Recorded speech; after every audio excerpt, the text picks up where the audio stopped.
Magandang umaga mga kahuan, narito na ating ulat panahon ngayong araw sa Pilipinas. Tuloy yung pag-iral ng southwest monsoon o yung hanging habagat sa malaking bahagi ng Luzon at makikita natin dito sa ating latest satellite images na may makakapal na kaulapan dito sa West Philippine Sea.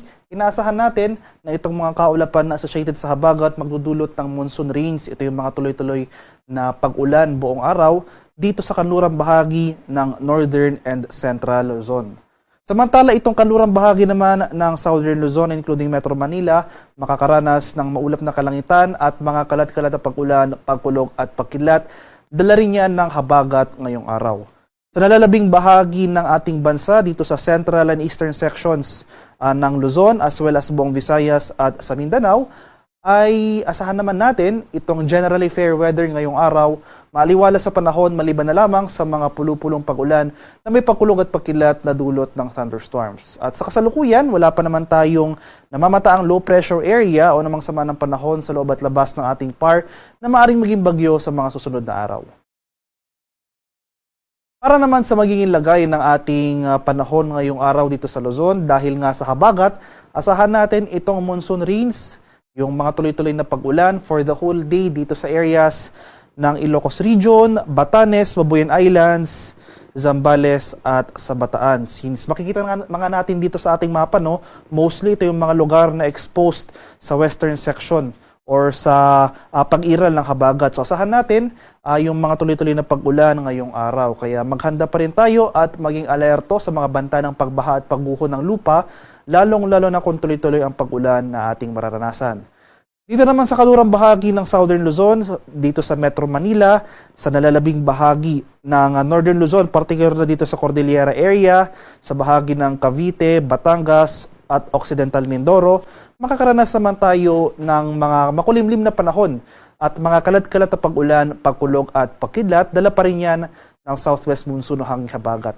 Sa nalalabing bahagi naman ng Luzon, particular na itong silangang bahagi ng Luzon, dito sa areas ng Cagayan Valley, nalalabing bahagi ng dito sa nalalabing bahagi ng Calabarzon, malaking bahagi ng Kabikulan, at rest of Mimaropa, magpapatuloy naman itong maaliwala sa panahon ngayong araw. So asahan natin yung bahagyang pagtaas ng temperatura as compared to the previous day. So posible pa rin dyan yung mainit at maalinsangang panahon. At may tsansa pa rin ng mga pag-ulan na dulot ng thunderstorms, especially sa late afternoon to evening. Sa areas naman ng Palawan, Visayas at sa Mindanao, dahil rin dito sa pag-iral ng habagat, since itong Palawan na sa western section ng ating bansa, makakaranas pa rin tayo ng makulimlim na panahon at mga kalat-kalat na thunderstorms. Samantala dito sa areas ng Visayas at sa Mindanao, hindi po umabot yung habagat over these areas. So wala tayong inaasahan na sustained na kaulapan throughout the day. Medyo maaliwalas, mainit at maalinsangan, sasamahan lamang yan ng mga biglaan at panandaliang pag-ulan na dulot ng thunderstorms. Para naman sa ating heat index forecast ngayong araw, inaasahan pa rin natin yung heat index for Metro Manila posibleng maglaro or mag-range from 39 to 41 degrees Celsius. Highest heat index sa buong bansa ay posibleng umabot ng 46 degrees Celsius dito sa area ng Etiague sa May Isabela. So, inasan nga natin, no? So, makikita natin dito sa ating heat index forecast map, mostly itong eastern section ng Luzon, as well as Visayas at Mindanao, makakaranas pa rin ng danger levels of heat index ngayong araw. Yung dahilan dito ay hindi po umaabot yung southwest monsoon over these areas or hindi magdudulot ng sustained na kaulapan ang habagat dito nga sa eastern section ng Luzon, Visayas at Mindanao. So pag walang kaulapan, posible tayong mas makaranas ng mainit at malinsangang panahon. Kaya patuloy tayong uminom ng maraming tubig, stay hydrated po tayo, especially sa ating mga kababayan na senior citizen o yung may mga existing medical conditions para maiwasan yung panganib ng heat stroke. So sa kalagayan naman natin karagatan sa kasalukuyan, wala pa namang nakataas na gale warning sa anumang parte ng ating bansa. Pero iba yung pag-ingat pa rin sa ating mga kababayan na maglalayag, especially sa seaboards ng extreme northern Luzon, dahil posible tayong makaranas dyan ng katamtaman hanggang sa maalong karagatan. Para naman sa ating 4-day forecast o yung ating extended weather outlook sa mga susunod na araw, Starting tomorrow, araw ng Martes hanggang sa Miyerkules, posible pa rin magpatuloy yung mga monsoon rains na dulot ng hanging habagat. So muli, ito po yung mga tuloy-tuloy na pag-ulan for the whole day. Pag sinabi po natin tuloy-tuloy na pag-ulan, posible pa rin yung mga breaks o yung mga bahagyang pagtigil ng pag-ulan from umaga to tanghali.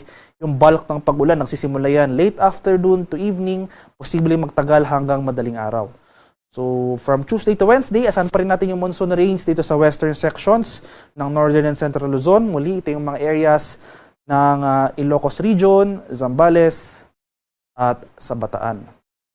Samantala, cloudy skies or maulap na kalangitan naman ang posibleng maranasan at mga kalat-kalat na pag-ulan, pagkulog at pagkilat dito sa bahagi ng Cordillera, nalalabing bahagi ng Central Luzon, at itong western section ng Southern Luzon. So, ito yung mga areas ng Metro Manila, Cavite, Batangas, Occidental Mindoro, at sa bahagi ng Palawan. Pagsapit naman ng Huwebes hanggang sa Biyernes, unti-unting mababawasan yung mga pag-ulan na dulot ng habagat. So wala na tayong lugar na makakaranas ng monsoon rains o yung mga tuloy-tuloy na pag-ulan. Ngayon pa man, posible pa rin tayong makaranas ng makulimlim na panahon at mga kalat-kalat na thunderstorms o yung mga pag-ulan dito sa western section ng Luzon, particular na sa Zambales, Bataan, at sa Palawan. So makakaranas na tayo ng improving weather conditions over Metro Manila and most of Luzon. Mababawasan yung mga kaulapan na dulot ng habagat. Sana rin natin yung bahagyang pagtaas ng ating maximum temperatures, especially sa hapon. So posible na rin muli tayong makaranas ng mainit at malinsangang panahon over most of Luzon. Magpapatuloy yung mainit at malinsangang panahon sa malaking bahagi ng Visayas at sa Mindanao. Pero hindi nangangahulugan kung wala na tayong pag-ulan na mararanasan, nandyan pa rin yung mga tsansa ng isolated rain showers or localized thunderstorms.